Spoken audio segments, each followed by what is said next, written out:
Hey mama, if you're listening to this, you might be carrying a secret that feels too heavy to speak out loud. You look like you got it all together, you serve at church, maybe you even lead a Bible study. You smile when you drop off the kids, but no one sees the other side of you, the one that comes out behind closed doors. At home, you are a completely different person. You yell, you explode, you scream at your kids, sometimes in their face. You tell them to shut up. You grab them too harshly. You throw things across the room. You smack them in anger, twist their ears, spank them in rage, and immediately after, you are hit with a tidal wave of shame. You cry alone in your room and you whisper, "God, what is wrong with me?" You feel scared and disgusted by your own reactions.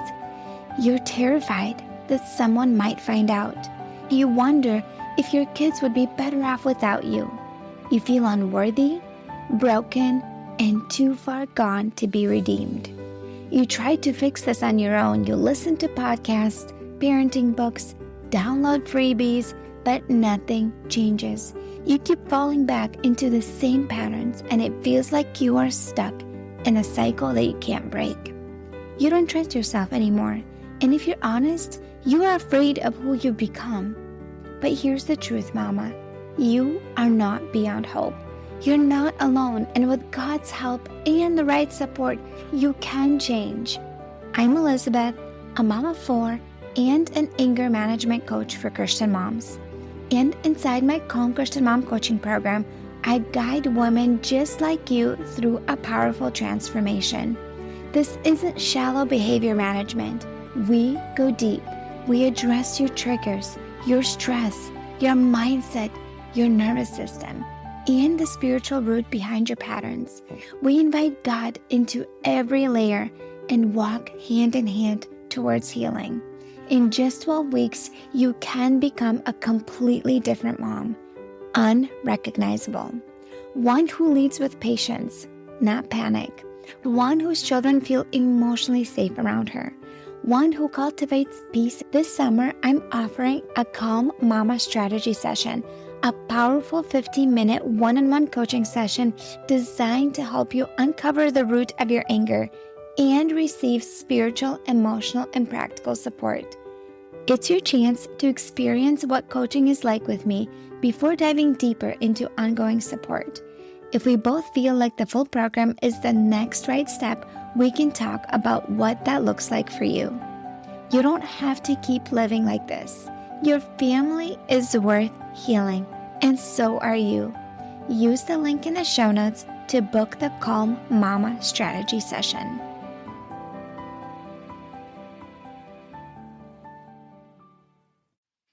Hey friend, welcome to Emotionally Healthy Legacy Podcast. I am so excited that you are here. If you're new to this podcast, I'm Elizabeth and I am a stress coach for Christian moms. God has called me to empower Christian moms to overcome uncontrolled anger, preventing hurtful damage and disconnection in their relationships with their kids. I have a 12-week step-by-step coaching program called Calm Christian Mom that helps you break damaging anger patterns and create peace and calm in your home. One of the biggest obstacles moms face when it comes to investing into themselves is money. So this is a topic that I don't normally talk about. Actually, I'm a little bit uncomfortable. But I feel led to address it because it's such a big deal that holds moms back from support. So regularly moms reach out to me saying they need help exactly with what I offer, the step-by-step program for anger management for Christian moms, but it's costing too much. And I get it. I totally get it. Sometimes we are truly in a position where it's paycheck to paycheck and barely scraping by. This message is probably not for you. You are an exception to it, and I have been there. I know what it's like. It is so stressful. It's so hard counting every dollar. And here's what I want you to hear. We find the money for things that matter to us. When you say, "I don't have the money," you are putting yourself into a victim role. I can't do anything about this. that makes you feel powerless, and that is a lie from the enemy. It's exactly where he wants you to be. He wants you to feel stuck and powerless in the circumstance that you have. So I want you to think about this. Where are you spending money right now that's not helping you? Are you spending money on books or passive courses that are cheaper? Are you spending money on therapy and going there without seeing any lasting changes? Sure, there's definitely therapists that are super, super helpful, and I went to therapy and it has changed my life. And sometimes we just keep going and it's a mundane and we don't see any lasting changes in our lives. What about gifts on your kids because you feel guilty for the way that you've been treating them? Or alcohol, or eating out as a coping mechanism to deal with shame of treating your kids so poorly. All of that costs money. If you are truly just scraping by, friend, I see you, I've been there, and I know your pain. Yet, majority of you listening to this podcast are not in that position. So hear me out. Husbands have no problem spending money on themselves, even thousands, on hunting gear, exercise equipment, bicycles, massage chairs, four-wheelers, motorcycles, going on guys' trips. They have no problem spending money on themselves. I remember I had a friend where she's like, oh yeah, my husband bought himself a bicycle for $3,000 and he says it's an investment because he can later sell it. And he had no problem spending money on himself. Yet when she wanted to spend money on herself, there was a problem. They also have no issues using credit cards on themselves for what they want. What about other things that you spend money on? Kids' sports? It actually keeps you stuck in a hamster wheel of go, go, go, go and creates more stress and reactivity in your life. You buy your kids a bunch of toys to cover up for feeling so guilty and shameful for reacting in anger. So you buy them toys and it just creates more clutter and stress in your home. Or activities or vacations that you take your kids on because you feel so bad for the way that you treat them at home, you're trying to make up for it. What about family photo shoots? You buy cute Christmas clothes, cute Easter clothes, or crazy birthday party expenses for your kids. I'm not saying those things don't matter or that they are wrong. They do if they matter to you and if you value them. And at the end of the day, when everything is said and done, what matters more to you?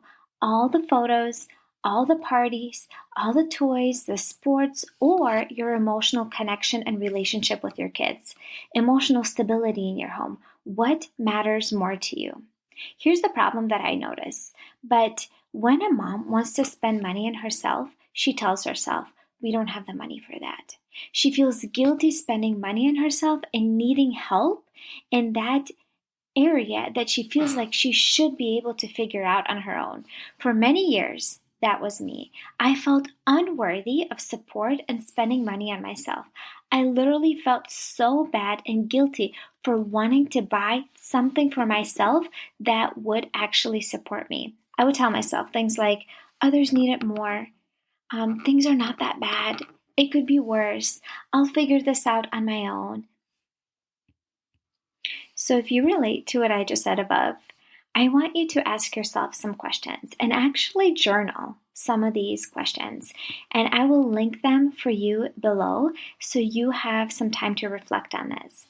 Why do I feel unworthy of spending money on myself? How bad do things have to get before I get help? What is the cost of staying stuck where I am right now?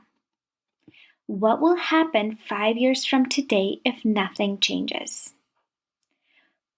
What is it? How is my uncontrolled anger? How is my uncontrolled anger impacting my relationship with my loved ones? So if you relate to what I just said above, I want you to ask yourself some questions and actually journal some of these questions. And I will link them for you below so you have some time to reflect on this. Why do I feel unworthy of spending money on myself? How bad do things have to get before I get help? What is the cost of staying stuck where I am right now? What will happen 5 years from today if nothing changes? How is my uncontrolled anger impacting my relationship with my loved ones? I remember my therapist asked me this question years ago, and she said this phrase, "If nothing changes, are you willing to live like this for the rest of your life?" I said, I could, but I know I don't want to. And then her next question was, what are you willing to do about it? Those are some really hard questions, but they're really, really needed. You can choose to solve this problem. So I want to share a story with you. The first time I wanted to invest into myself and a coaching program, it was a passive course and it was called Unburdened. And when I was listening to that coach describe about that course, and it was all about how to structure your day so you feel less reactive as a mom and you feel more productive and more intentional with your days, I felt like it was calling my name. I really, really wanted to invest into that course, and I felt like it was exactly for me, and it was $100 at that time. Now that course is a lot more, but when I wanted to invest into it, it was $100, and I did not have $100 laying around. And I remember coming to my husband and asking my husband about this course. I said, hey, I want to spend $100 on this course. I've never done anything like this before, but I think it will be a really good fit for me. And I remember his automatic reaction was, no, we don't have the money for it. And of course, I got really upset and sad about it because I really thought this was a good fit for me. He didn't even know anything about courses. That was my first experience of even bringing it up. It was just not even a thing. In a sense, like he had no idea what courses are and what it is like and if it's even worth the investment and what it could offer. And so it was just the fear of just like saying no. And we were also in a position where I couldn't really, spend $100 just because. And so I remember that coach coaching on her podcast, on her free trainings, and she would say this phrase, you are an action-taking, problem-solving woman. And I remember after being sad for a little while, I wrote it down on a paper. I am an action-taking, problem-solving woman. Instead of just telling myself, I don't have the money for this, I thought, how can I come up with the money? How can I be creative and come up with the money so I can invest into this course because this is exactly what I need?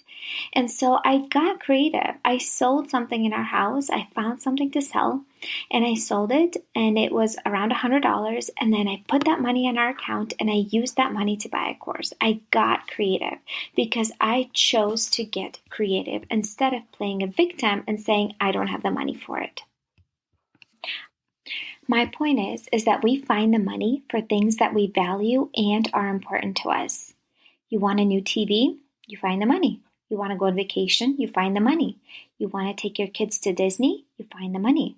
You want to buy new couches? You find the money and you don't have a problem taking out a loan. You want a new car? You find the money for it. And you have no issues with taking out a loan and going into debt for those things. I'm not promoting for you to go into debt for coaching. It's just some food for thought. When we prioritize something, we find the money. At the end of the day, if something is important to you, you will find a way to make it happen. Here is a good analogy I heard recently. If I told you, give me $5,000 in 3 days, and in 3 months, I will give you $50 million, and we sign a contract. You bet your butt you will come up with $5,000 in 3 days. You will do whatever you can to come up with that money. You will get super, super resourceful. Instead of, I don't have the money, ask yourself this question, how can I come up with the money? Because this is what I need and this is what is important to me right now. So here are some ways to come up with the money, and I will give you some practical ideas that you can come up with the money. So step 1 is to pray for God to provide.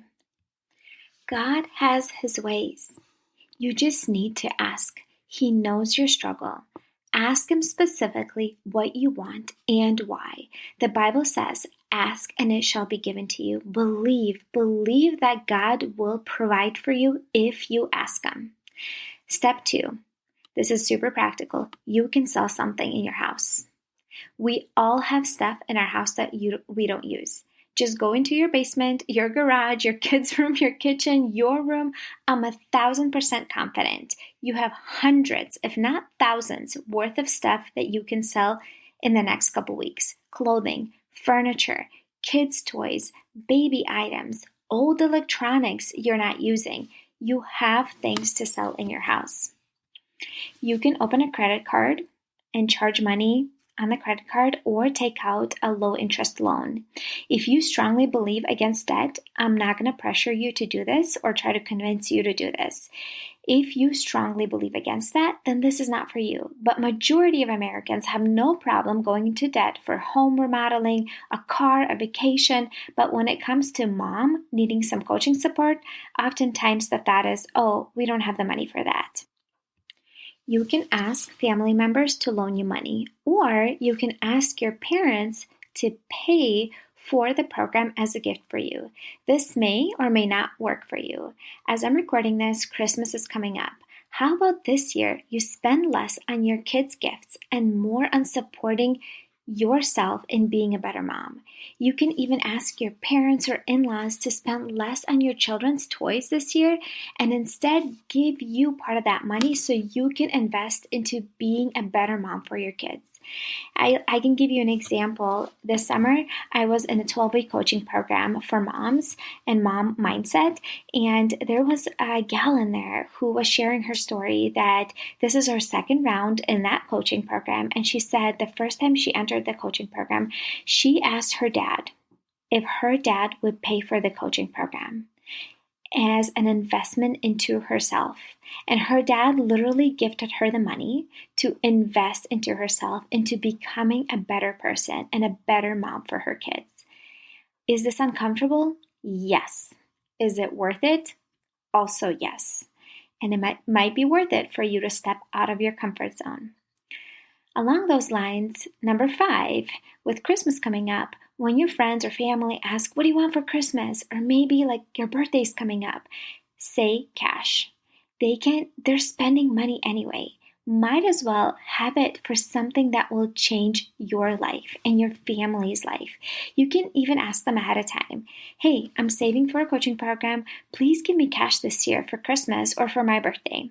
Instead of, buying items that are going to be sitting on your nightstand or in the kitchen and you're not going to be really using.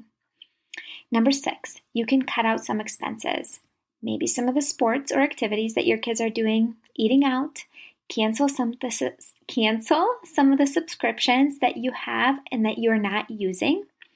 Buy less gifts and toys for your kids this Christmas season. Having an emotionally stable mom is a much better gift for them than a bunch of toys. I promise you that. Number 7, you can see if there's anybody that owes you money. Is there anybody that borrowed money from you in the last few years that owes you money back? You can reach out to them and see if they are willing to give it back. Number 8, put some vacations or remodeling on hold. If you really believe that investing in yourself and your well-being and breaking generational anger patterns are important enough, you can put some vacations and remodeling on hold to invest into yourself, which means investing into your whole family. Number 9, see if your church has a fund to support you in breaking damaging anger patterns. Oftentimes, churches have funds to support people that are struggling financially. And if this is you, see if they have a fund for you. Might be uncomfortable to ask, but it might be worth it. Number 10, redeem some cash rewards you have on your credit card. Some credit cards offer cash rewards. Look into it. Maybe you have cash sitting around that you can redeem and use for this coaching program. Number 11, file taxes and use your tax return to invest into yourself. Oftentimes when we get tax money back, we just buy some things that are not super helpful and we just get excited we got new money, and instead use that money to invest into yourself and into your family's well-being. Number 12, I know right now winter is coming up, but you can shovel some snow. In the summertime, if you're listening to this, you can mow lawns or rake leaves in the fall. You can do some yard work for families around you and in your neighborhood, if that's possible for you. Number 13, babysit for a friend or a neighbor on the weekends. Your kids have someone to play with, and you can earn a little bit extra cash. Number 14, pet sit or dog walk. If you already have some pets, maybe your pets would like a companion and you could earn a little bit extra cash. And number 15, sell some DVDs or CDs that you don't use. There's a company called Declutter. You can go on their website and ship your DVDs and CDs that you don't use anymore. My friend, the whole point with this is that if there is a will, there is a way. I promise you that it is worth that investment. It is scary to invest in yourself if you've never spent that much money on yourself. And I also have 100% money back guarantee on my coaching program. If you show up and you do your part, I promise you will see massive results in your life. And if you are committed 100%, and if you don't see changes in your life, I'll be happy to refund you the full investment at week 12. Okay, before we finish up, I wanted to touch on something, and that is about when it comes to talking to your spouse about investing in yourself and your well-being. Sometimes we're just afraid to ask him. We assume that he will say no, and maybe he will. And why is that? Because he is scared it won't work for you. That is why I have 100% money back guarantee on my coaching program, because I am that sure that it's going to change your life. Friend, if you are not in an abusive marriage and you have a loving spouse, a loving husband will make the space to listen to you if you approach the conversation in the right way. You know your husband best and when it's best to talk to him. But here are some of my tips that I can suggest to you after 15 years of marriage, almost 15 years. Here are my tips. Number 1, before you have a big conversation like this, pray about it. Pray before you talk to him and for God to open his heart and for your husband to see the value of this coaching container if this is something that you feel like God is calling you to take a step towards. Number 2 is talk to him when he is not emotionally charged. If you guys just got into an argument, this is the worst time to bring this up.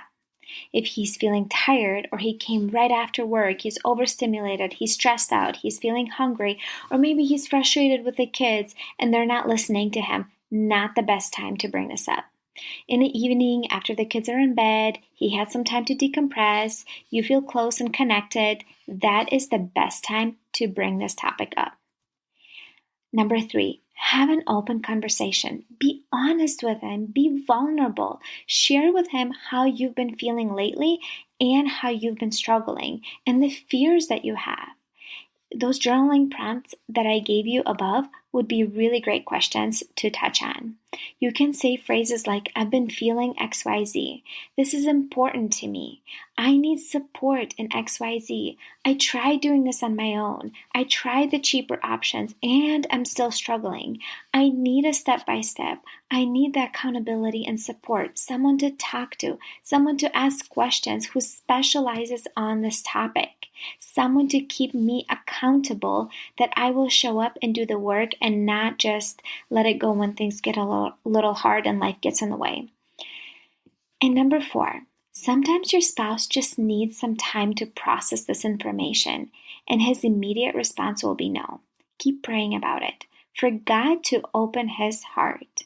And in the meantime, you try to come up with the money.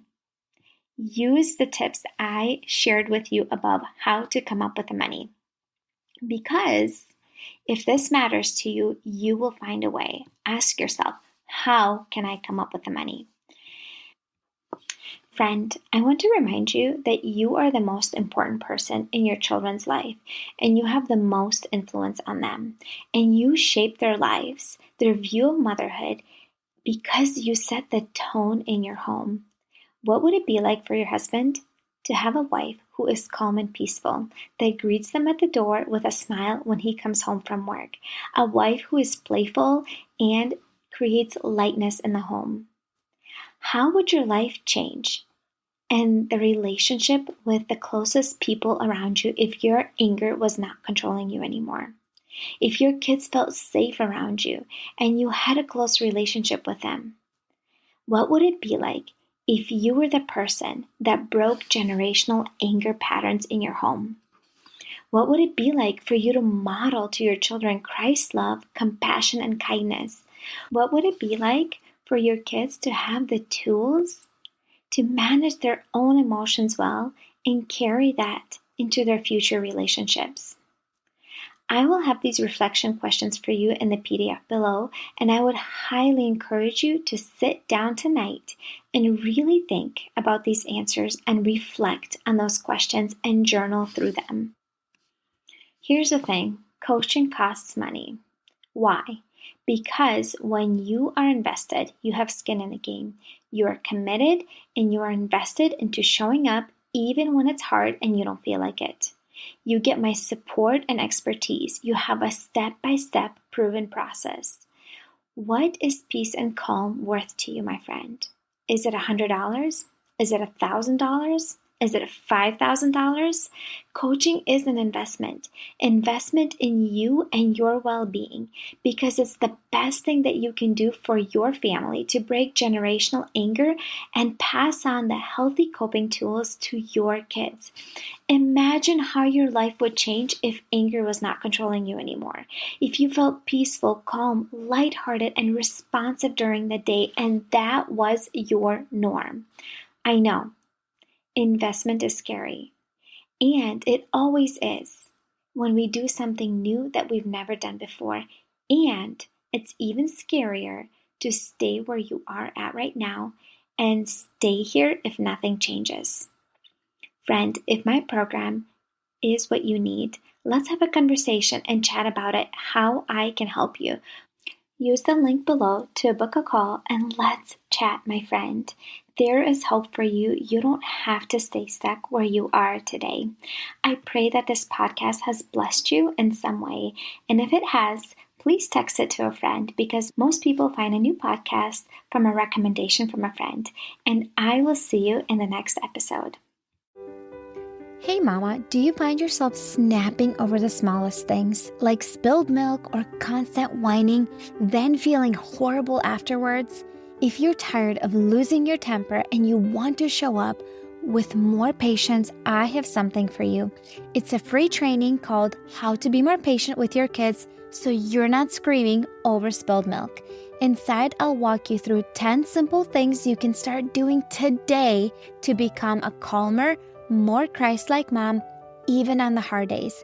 To get it for free, just leave a rating and review on Apple Podcasts and send a screenshot to hello@emotionallyhealthylegacy.com. Or if you'd rather skip the wait, you can grab it right now for just $27.